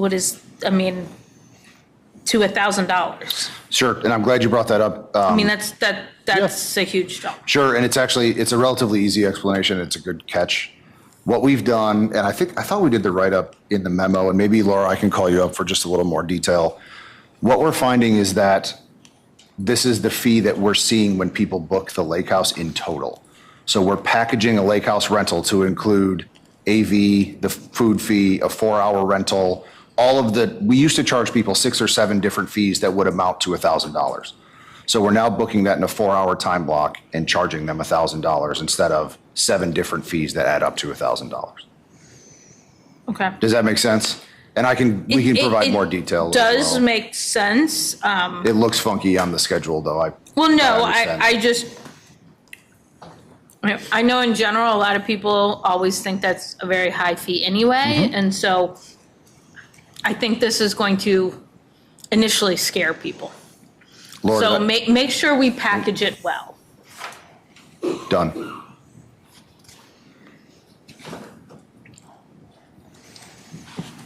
Everything Pete said is accurate. And I agree with you that just marketing, it's a change. A lot of that will also be explained by member services when someone does an inquiry, but we can certainly use Kara's expertise to help us explain that we put together packages rather than an hourly rate, which is what it was before. Okay. So there's going to be a minimum of 4 hours. You can't rent it for 2 or anything like that. So I think we were thinking that it was a more efficient way, but I'm sure that we could always prorate something. So again, that's a marketing conversation. And the feedback that we heard from people that were renting is that there is a nickel and diming effort going on. And we had purposefully separated out an AV fee, a food and beverage fee. So all of those are just included in the package now, which makes it something that people don't have to think about when they're hosting a baby shower or something like that, or a memorial service. And we charge a food and beverage fee just for cleanup purposes? Yes. Okay. It's more I'm like like, because I know I have to bring my own food. So Right. that's why I'm like, wait a minute. Okay. So we pay a cleaning crew to come in. Right. Okay. On some of these, I'm not seeing a change. Where I would have maybe expected a 2% change. So I'm just curious. For example, ball fields and multipurpose courts, it looks like at least on a couple of those, there's been no change at all. Is that accurate? So I'm looking at ball fields and multipurpose courts. Nonprofit and for-profit? So we did not change the nonprofit and the for-profit, only for the non-residents. Okay. So that 2% you're talking about is only for non-residents? Yes. It's not, okay, very good. Okay. And I know you had mentioned previously, and And I apologize to my fellow board members if I've missed something. I have had a very busy week. I'll say that right now. So if this was in the packet and I missed it, I apologize. Previously, you had mentioned that there have been some major changes to requirements regarding camps. And there was suggestion of bringing someone in to manage that. Has there been any discussion of we should keep all of these camps? I know Director Juszczyk asked about 8 weeks versus 9 weeks, which I think is a wonderful question, but has there been any conversation of maybe these camps should change, be morphed, go away, or they're all at least meeting their, paying for themselves, if not making some? Yep, so all of the camps that are in the fee schedule had a small upward adjustment, just based on operating costs and staff and things like that. Okay. There are some small adjustments that we made to the camp program. Our core camps are staying the same. We're really making some adjustments to the teen camp program. We saw some not popular numbers in the teen camps this year. Some of that we thought was economic drivers. If teens could stay home, parents told us they kept their teens at home. So we're making some shifts there. But generally, the camp program is staying the same with the addition of some of those, or with the addition of some of those changes we just talked about. Okay, and then my last question, and I'll let others take over, on boat fees, because that is always a hot topic. I see they've all gone up slightly except for the small boat fee. Is there a reason for that? Yes, Oh, so- no, I'm sorry, it did go up. It did go up. I apologize, I read it wrong. Staff proposed a 5% boat fee increase. Okay. And just a quick word on that. So I would rather sit here as staff and defend a 5% increase than if we wait 4 or Yes. 5 years and we have to talk about a 100% increase. Absolutely. That was our thought process. Yeah, I understand that completely. Okay, I think if I have any other questions, you'll hear from me. You know where to find me. Can I make one comment? Camps are 9 weeks. Oh, thank you.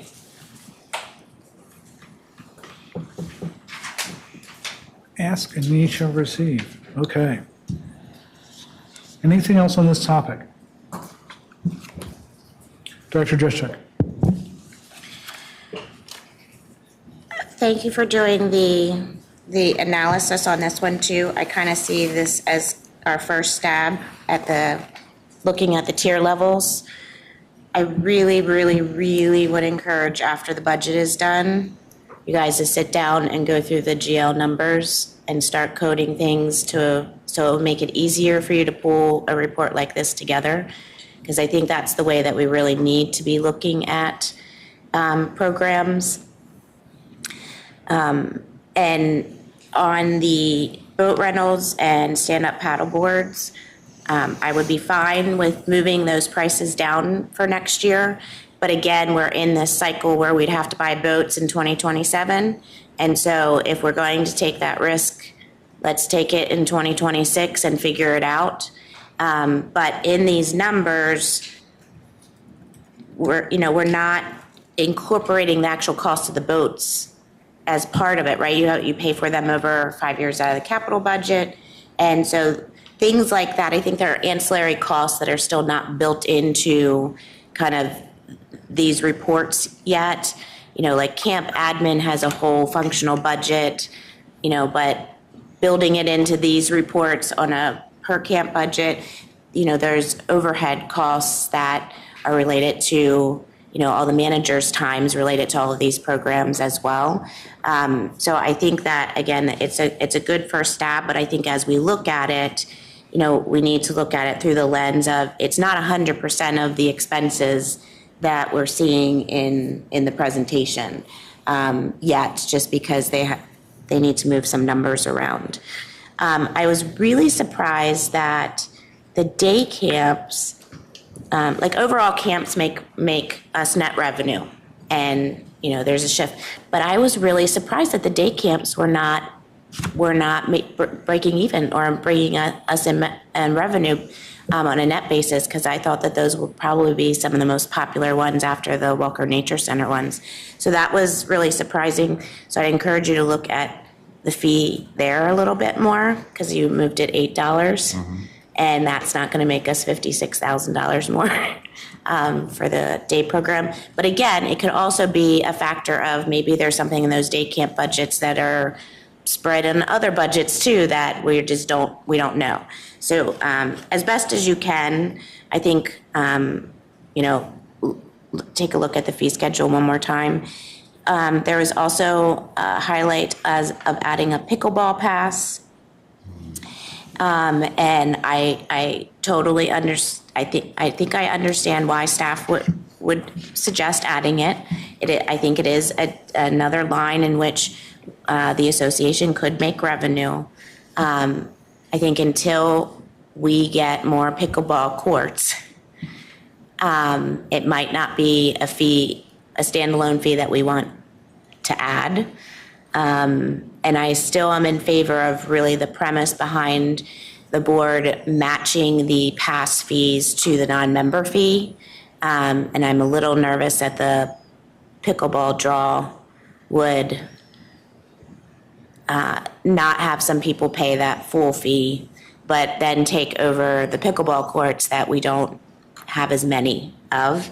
So probably a little bit more on the, I don't think that it's a great idea to take that on for 2026. But if you could take a look at the rest of the fee schedule and see if there are some more tier movements that we can make. I just don't think the fee schedule yet gets us to the place where we're covering the cost increases in the expense side of the budget. I think it probably is more than 2% based on what I'm seeing. I think that was all I had on this one. Yeah, those are all my comments on this one. Thank you. I love the tier program.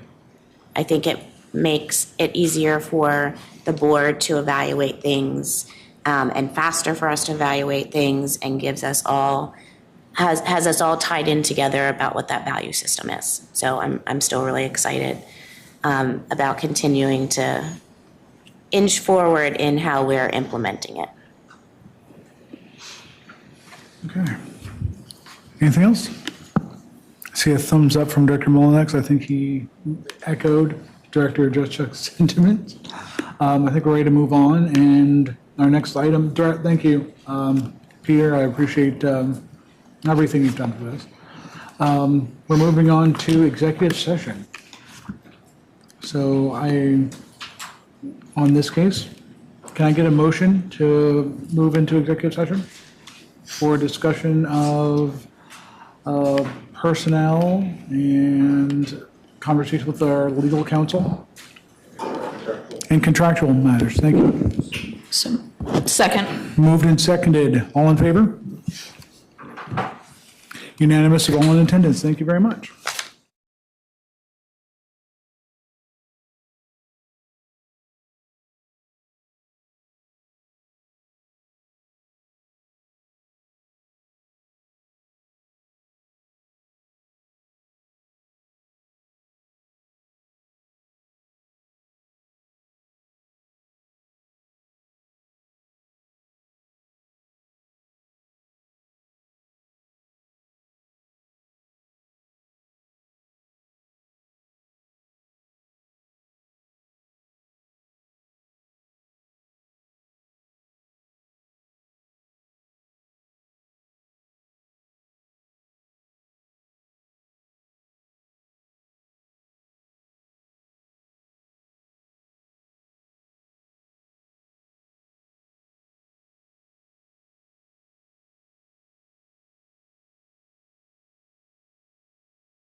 2. We are back from executive session. We have a series of motions to be made. Director Lanza? Move that the Ruston Association Board of Directors certifies to the best of each member's knowledge that only those matters appropriate for executive session of a contractual nature involving personnel matters or involving consultation with counsel were discussed or considered by the board during executive session. Is there a second? Second. Motion's made and seconded. All in favor? That is 1, 2, 3, 4, 5. And then against? 2 against? And abstaining? None. Okay, so 5-2. Next, move that in accordance with the association's policies on purchasing and procurement to approve the contract with LSI Incorporated for lake dredging services related to Lake Thoreau West Cove in the not to exceed amount of $189,913.25, with $39,913.25 of that price to be funded from the Stream and Wetlands Mitigation Funds. Is there a Second. Motion's made and seconded. All in favor? Unanimous of all in attendance. Move to approve Brian Cutler for the position of member to the Design Review Board. Second. Motion's made and seconded. All in favor? It's unanimous? Is that it? No, we got. Move to approve the draft agenda topics as presented for the regular Board of Directors meeting agenda October 9th, 2025 with the following amendments. Substituting or sliding down item G. I'm going to pause that for a second because that is not one of the executive session motions. That is for new business. That's the next order of business. I haven't gone to new business yet. Gotcha. Okay, thank you very much. Now, we are moving to new business. I just needed to get us out of the list. We've got a process. Move to approve the draft agenda topics as presented for the regular Board of Directors meeting agenda October 9th, 2025 with the following amendments. After item F, we will be having a budget session discussion. Is there a second? Second. Motion's made and seconded. All in favor? Aye. Aye. That is unanimous. Okay. New business is cleared, and we are therefore adjourned. Thank you, everybody, for being here. Good night, everybody. To extend. Nope.